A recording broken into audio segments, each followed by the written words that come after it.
With us right now, it's Edna Keep. Edna, you're found on the web at ednakeep.com, your real estate investment coach. Edna, thank you for joining us. My pleasure, Josh. I'm happy to be here. You are up north in Saskatchewan. How is life in Saskatchewan? Which is such a fun word to say. I know, it always gets a lot of people. I had a coach from Florida for a while, and he just never could say it. It was Saskatchewan. It was so funny. But yeah, you know what? Beautiful here. We had a really fantastic summer, and we're having a really fantastic fall. So really, really nice. We're getting a little bit of Florida weather right now. Wow. Well, hopefully it doesn't last as long as we're going to be having Florida weather. I think we're still, well, as when it's published, we now are in winter, but we're recording this kind of second half of September, and we still have a good month or two easily of summer. Yes. So, Edna, one thing that you help folks with is you get them to, an income where they can start enjoying a passive, monthly, recurring real estate based income. In particular, you've got a program called 90 Days to 5K, which is, producing 5K a month. How do you do that? Well, the strategy itself takes you about 90 days. For most people to buy their first building, it takes them anywhere from 6 months to 18 months on average, because it takes you actually 90 to 120 days to take possession of the property. But the strategy can be learned in 90 days. That's the name of my program. And I am a big Robert Kiyosaki fan, love his whole idea of get your recurring income to be more than your everyday expenses, and then you're financially free. It's not about building this great big, $5-10 million nest egg so you can retire. It's about living life now, not the old 40-year plan where you work for 40 years and then retire and live off the money you built up. Yeah. And so I love that you've kind of broken this down into simple steps. And so would you mind kind of going through some of those high level stuff? And of course, we're not going to go deep into that. You can actually attend, Edna, you've got a webinar that runs where you'll go a lot deeper into this, but can you kind of take us through the general principles? Sure, absolutely. So I've got what I call a 5-step system. And first of all, the mindset shift that it takes to go from, buying a single family home to buying a multifamily. A lot of people think they have to own 10 houses or 20 houses before they can buy a multifamily. I know I did. So the mindset shift is the first thing. And then the second thing, which I already had alluded to, go big, get yourself a multifamily. You don't need 20 houses before you buy a 20-unit apartment building. You can buy your 20-unit apartment building right off the go. Use other people's money, because, if you really want to scale this business, you got to help other people at the same time you help yourself. So even though it said use other people's money, you're actually providing an absolute phenomenal service to, people who don't understand real estate, don't know how to invest in real estate. So that's the next one. How to really find and analyze the right deal, because not all deals are deals. And a lot of people don't understand how to analyze and find deals that actually make sense and that will put that money in their pocket, as opposed to taking money out of their pocket every month. Edna, when you talk about multifamily, multi-unit, like how many units are we talking about? Well, to get commercial financing, it has to be a minimum of 5 doors. Fourplex and under is considered residential mortgages, and they're treated just like you would your house, your own personal house. They're financed the same way. So that's the difference. Yeah. So we could get a condo unit or an apartment building, 6, 8, 12 units, and that might be a good use case. Great place to start. Yes, absolutely. Yeah. That's usually the target for the first couple, get something easy enough to handle. Not too many people jump to like a 200-unit building right off the go. So I think a lot of people might say, Edna, that sounds really risky, or that's a lot. It's going to be a lot of money. I don't have that much money. But then you referred to OPM. So help me in my brain, circle that square there. Okay, sure. How do I? The Yeah. fifth step, just so I can finish up, is get a Yeah. mentor, I'm sorry. because that's the idea. Like a mentor can help you with that. So understand all that. So to wrap your head around that, some people think that you have to have a huge amount of money. So first of all, I'm going to say that that's false right off the go. And I have had students who get 85% financing from the lender. Another, I think the highest I've ever seen is another 13% from the vendor or the seller. So have to come up with 2% of their own money plus closing costs. So it's with a traditional house, or at least in Canada, you have to put 20% down. If it's a rental. Yeah. For your own personal property, you get their first time home buyers 5% down, but any residential mortgage, you have to have 20% down when it's a rental property. And with the multifamily, you can get up to 85%, even like lender financing. There's CMHC mortgage insured, which is kind of like your Fannie Mae, Freddie Mac type insurance. We cater to workforce housing, so it's not luxury apartment buildings or anything like that. And, we're getting interest rates like 2%, 35, 40-year amortizations. And that's how we make a building cash flow, and how we get it without a ton of money. And then for the ones where, say you don't get vendor financing and you need that 15%, that's where your investors come in. And like I said, again, investors would love to be part of your great deal once they really realize what the numbers are, what the return on investment is. And so we're providing a great service at the same time. What is the biggest job or the biggest work that we're going to be doing? Is it cleaning or fixing toilets? Josh, that's a good question, because early on, we actually owned 50 doors in our first 18 months.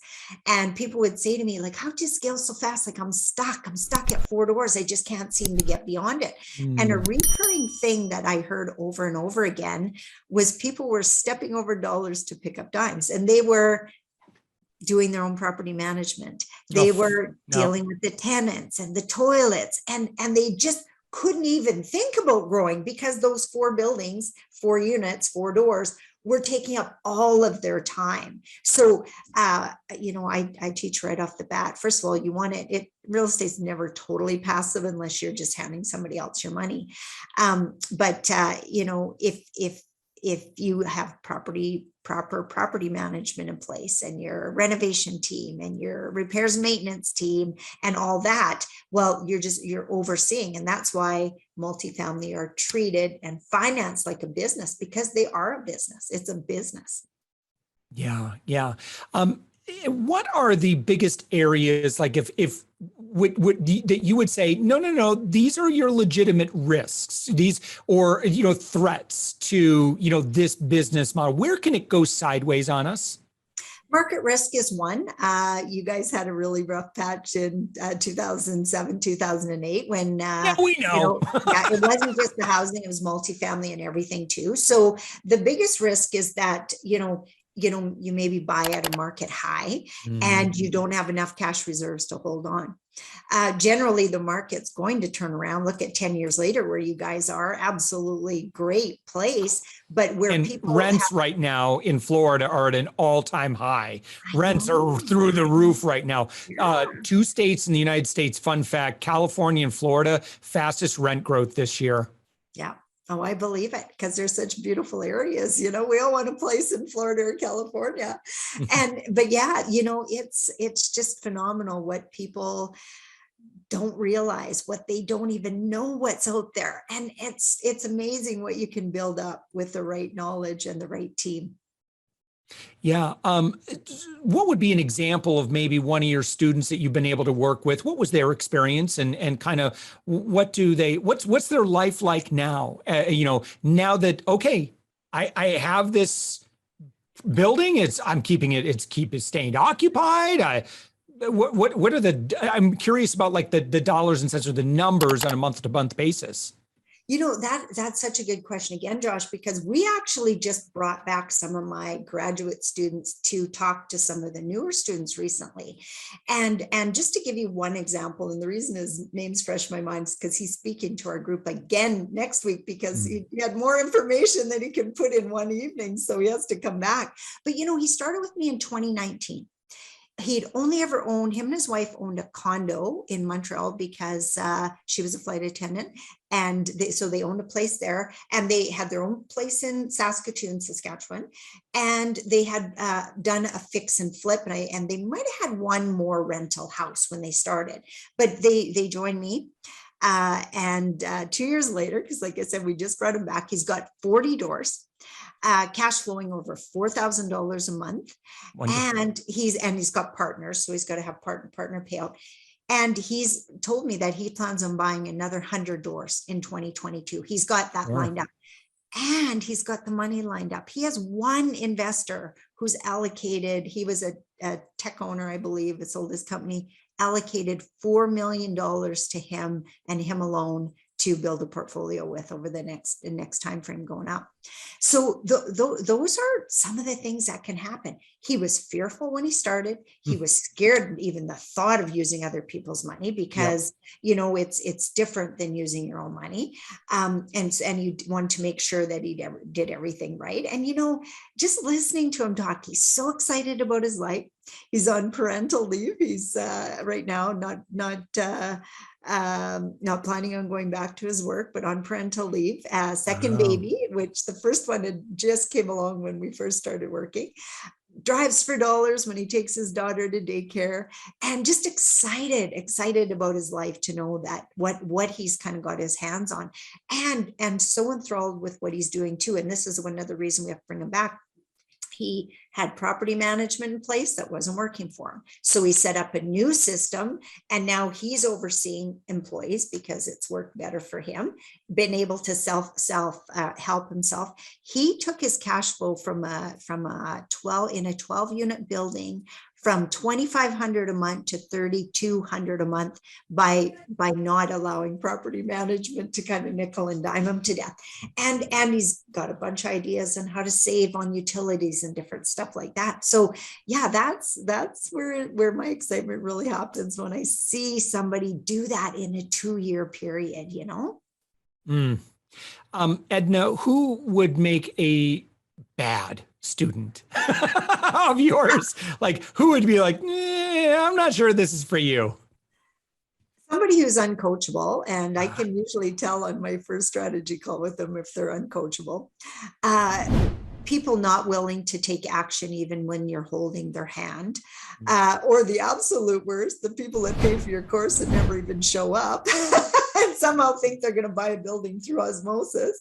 So yeah, those are the worst kind. You have to be coachable in this business, because if you come in and you're a know-it-all, you don't learn anything. And lots of times we know stuff, but we don't really know if we haven't taken the action. I always tell my students, you can study till the cows come home, but it's not till you do a live deal that you're really going to know that you know what you know. Yeah, right. It's like going to school for a teacher. It's a different ballgame when you're in front of the classroom as sitting in one, I want to know, Edna, how do we know that we're buying in the right place, the right town, the market's right for us? Like, how can we get really comfortable and saying, whoa, boy, if I can find this kind of deal in this market, that's exactly what I'm after? Well, you have to do your research. You have to do your research first on the area, because you have to know it's going to be a long-term sustainable area. And you got to know what industries feed that town or that city. And you got to know that they're sustainable, not something that's going to go away in the next few years or 10 years. So that's a first part. And then understand there can be buildings. just a couple miles apart. One's a great deal. The next one's same price, not a great deal because of the tenant demographics, the type of tenant they attract and stuff like that. And we really like to cater to workforce housing, people who work, not so much the social assistance people. We find them a little tougher market to be working with. And those and know your niche too. Like some people like luxury condos, some people like, workforce housing. So know the niche that you're focusing on too, and don't get the two confused. Do you often run into situations where you get outbid by other investors, or they just run up the price and it's like, well, that stinks? Yeah, sometimes, and you got to know when to walk away too. You can't get emotionally involved, and it's got to be about the numbers. And there's a lot of people out there, Josh, that have a lot of money, and you can cash flow any building out there. Don't get a mortgage. You're going to cash flow it. But that's not scalable. But, there's a lot of people out there who just view real estate as a great, safe place to put their money. And they're just happy to have it in a real asset. And if you think about what's going to happen with inflation and is already starting with all the money printing we've done the last few years, it's a great asset to own. When you think about what we're getting for interest rates right now, like the last few buildings my students have bought, it's 2% or under. Inflation is going to be higher than that. It's going to be like we're getting paid to hold a mortgage. And a lot of people don't understand that, don't see that. But you got to own the right assets in an inflationary environment. Yeah. Edna, talk about your program and your mastermind. Like, what happens there? How do people work with you? What is that relationship like? Well, there's three parts of it. One is there's the actual course, which is 12 modules. That's where you understand the strategy. There's a homework assignment with every module that I review myself personally, because I need to know that you understand what you're learning, not just that, you're reading a book and thinking, I got it. Because if you don't actually do the homework, you can't really move to the next step. So it's designed to take action every time. So learn it, do it, learn it, do it, learn it, do it, every module. Then the second component is the mastermind. I get you around like-minded people. If you have a day job and you go to work every day and people are, talking about vaccines and everything else that's going on in the world, and it's typically, you can't do that. Who do you think you are? You can't, you can't, you can't. And guess what? If you're around that 24/7, you're going to start believing them. I like you to be around people who say, of course you can. I did it, and I'm no rocket scientist over here. And being around like-minded people in the trenches, doing it at the same time you are, is so huge. It's a little bit competitive because people don't want to be left behind, but it's mostly support and encouragement. Of course you can. If I can, you can. And I see that every day. So that's the second component. And I really encourage my students to network with each other. Some are the deal finders, some are the money partners. So that happens a lot in the program. And then the third component is the one-on-one coaching with me, which happens when you're working on a live deal. I give a few one-on-ones just throughout the program, but the one-on-one really happens when you're working on a live deal. We might be back and forth on a Zoom call or emails, like analyzing a building, making sure the offer is correct, looking at the lender's letter of intent and all that sort of stuff. We look at that together so their hand is held through the whole process, but in such a way, I don't do it for them. I want to teach them to fish as opposed to fish for them. So, once a person's bought a couple buildings, then they really don't need me anymore. But the mastermind is still powerful because, eventually everybody wants to be a passive investor. And as they build up their portfolio and have more and more money, then they sometimes come back and start funding the younger, newer, maybe not younger, but newer students' deals, because they realize also the benefit of being on that side of the fence where they have money coming in from other sources, not doing with their day-to-day work. Edna Keep, your website is ednakeep.com. When folks go there, what would you recommend? Well, let's see. There's a big green button that says start here. That would be a great place to start. Yeah. And it says how I grew a real estate portfolio of 75 million without using my own money, sharing my 5-step system in this free training. I would imagine that's a great place for people to start, wouldn't you? It is. And you mentioned the webinar earlier. I have a recording that I put people through because I really want to generate it. I'd like know that they're interested and they actually understand, when people book a call with me, which is the next level, book a call with me or one of my staff, then, it's made for people who are serious about taking things to the next level. And and then when we get on the call, I want them to go through the first information so I can focus 100% on them. Like, what's your goal? Where would you like to see yourself in the next 5 years? And then that's where we figure out if we can, if they're a right fit for the program and if we can help them. Fantastic. All right. Edna Keep, again, your website, ednakeep.com. Edna, thank you for joining us. Thanks so much for having me, Josh.